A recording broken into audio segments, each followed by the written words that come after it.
조갑제 TV 시청자 여러분 안녕하십니까? 2022년 8월 27일 오후 1시입니다. 동아일보에서 언론인으로서 또 소설가로서 활동을 하셨던 김성한 선생은 7년 전쟁이라는 소설을 동아일보에 연재를 했습니다.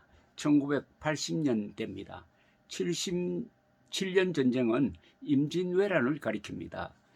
이게 단행본으로 나왔는데 그 각 권의 아마 7권쯤 될 겁니다. 그 각 권의 머리말에 꼭 이런 말을 반복해서 붙였습니다. 무능한 통치자는 만참으로도 부족한 역사의 범죄자다. 무능한 통치자는 만참, 만번 벤다는 뜻입니다. 참수할 때 그 참자입니다. 만참으로도 부족한 역사의 범죄자다. 여기서 무능한 통치자는 선조 아니겠습니까? 선조의 무능으로 우리 민족사에서 가장 큰 재앙을 겪어가지고 그때 얼마나 많이 죽었는지 그 인구 감소를 다시 채우는데 100년이 걸렸다고 합니다. 더구나 임진왜란 또 수십 년 뒤에는 병자호란을 맞아가지고 또 한 번 수모를 겪었는데 이게 바로 무능한 선조와 인조 때문이라는 의미가 여기 함축되어 있습니다. 이 정치의 세계에서는 무능은 범죄일 수가 있습니다. 왜냐? 정치 지도자가 무능하면은 수많은 사람들이 희생됩니다. 그러니까 살인자는 한두 사람을 죽이지만은 무능한 정치는 수십 명, 수백 명, 수만 명, 수십만 명, 때로는 수백만, 수천만 명도 죽일 수 있다는 겁니다. 지금 권성동 국민의힘 원내대표의 문제는 악함이 아니라 무능입니다. 얼마나 무능하냐 하는 것은 어제 판결문이 보여줍니다. 주호영 비상대책위원장 직무정지를 시킨 이 법원의 결정문 중에서 이런 대목이 있습니다. 이걸 권성동 의원이 읽었다면 아마 얼굴이 화끈했을 겁니다. 이렇게 돼 있어요. 이 사건 최고위 의결부터 이 사건 전국위 의결까지 진행된 경위를 살펴보면 당 기구의 기능 상실을 가져올 만한 외부적인 상황이 발생하였다고 하기보다는 일부 최고위원들이 당대표 및 최고위원회의 등 국민의힘 지도체제의 전환을 위하여 비상상황을 만들었다고 보는 것이 타당한데 이는 지도체제를 구성하는 데 참여한 당원들의 권리를 침해하는 것으로서 정당 민주주의에 반한다. 비상상황이 있었던 게 아니라 비상상황을 만들었다는 겁니다. 조작했다는 거예요. 이어서 따라서 이 사건 전국위 의결 중 비상대책위원장 결의 부분은 당헌 제96조에서 정한 요건을 갖추지 못하여 당헌에 위배될 뿐만 아니라 정당의 조직과 활동이 민주적이어야 한다고 규정한 헌법 및 민주적인 내부 질서를 유지하기 위하여 당원의 총의를 반영할 수 있는 대의기관 및 집행기관을 가져야 한다는 정당법에도 위반되므로 무효로 봄이 타당하다. 이렇게 되어 있는 것 아닙니까? 권성동과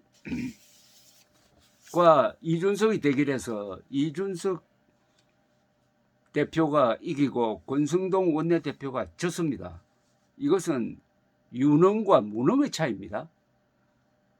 그런데 저는 일찌감치 권성동과 이준석이 대결하면 권성동이 질 수밖에 없다는 예언을 해왔습니다. 저 관찰법은 간단합니다.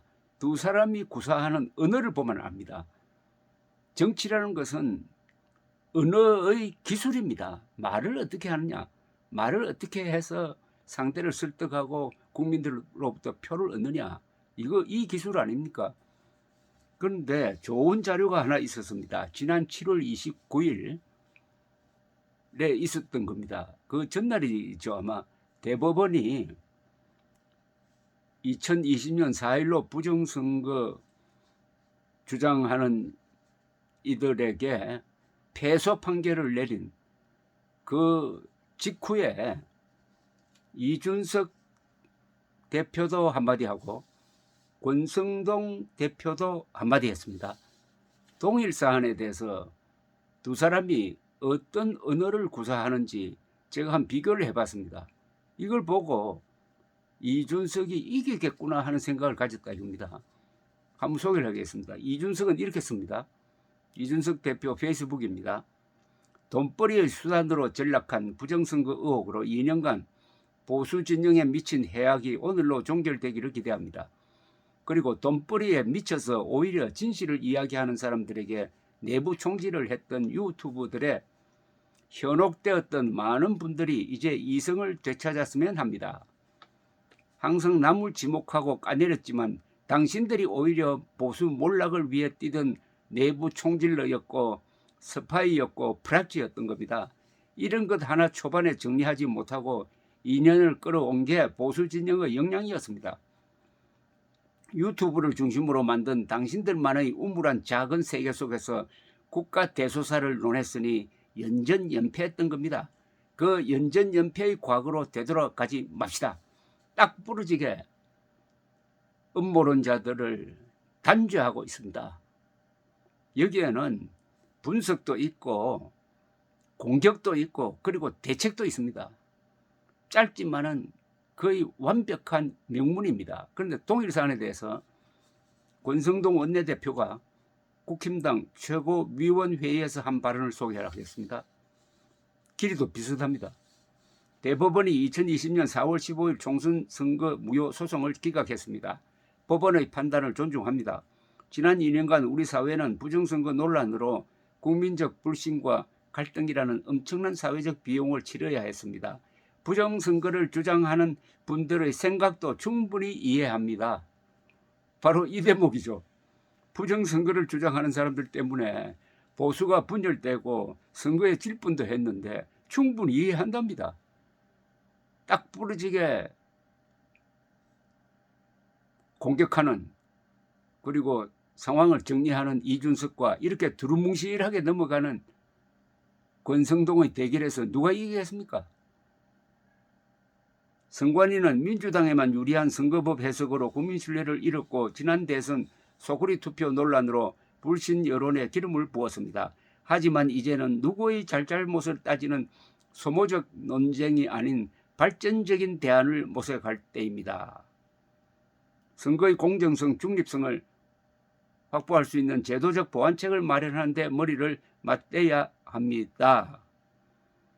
선거 때마다 단골 손님처럼 등장하는 부정선거 논란은 우리가 70년 동안 어렵게 꽃피워온 민주주의 정신을 위협할 뿐만 아니라 사회 통합을 저해한다는 점을 뼈아프게 생각해야 합니다. 뭐 이렇게 되어 있습니다. 여기에서 권성동의 이야기에서 무슨 대안이 나옵니까?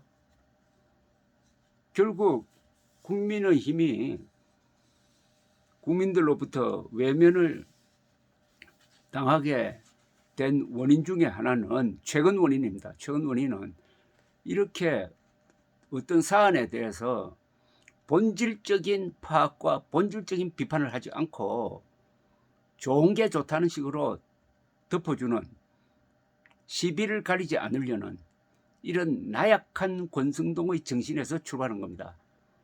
만약 윤석열 대통령이 권성동 원내대표에게 이준석을 몰아내기 위해서 수단 방법 가리지 말라 하는 식으로 이야기를 했더라면 권성동은 어떻게 대응했을까요? 이렇게 두루뭉실한 걸로 봐가지고 거기에 아마 냉정했을 겁니다. 그 결과가 어제 법원 판결로 나온 것 아니냐라고 생각합니다. 정치인은 싸울 때 싸워야 하는 사람입니다.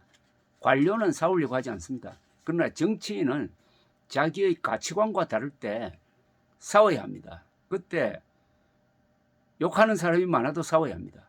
그런데 이기면은 욕하는 사람들도 박수를 칩니다. 지금 그런 상황 아닙니까? 이준석이 어제 이기니까 이준석 지지로 확 돌고 있는 여론이 많습니다. 조선일보까지도 이준석 대표라고 지금 표기하고 있습니다. 싸워야 할 때 싸운 이준석과 싸워야 할 때 안 싸운, 특히 음모론과 부정선거 음모론과 싸우지 않은 권성동의 차이입니다. 실력의 차이입니다. 다시 한번, 무능한 통치자는 만참으로도 부족한 역사의 범죄자다. 오늘 국민의힘이 권성동을 어떻게 정리할지 보면은 이 당에 희망이 있는지 없는지 알 수가 있습니다. 감사합니다.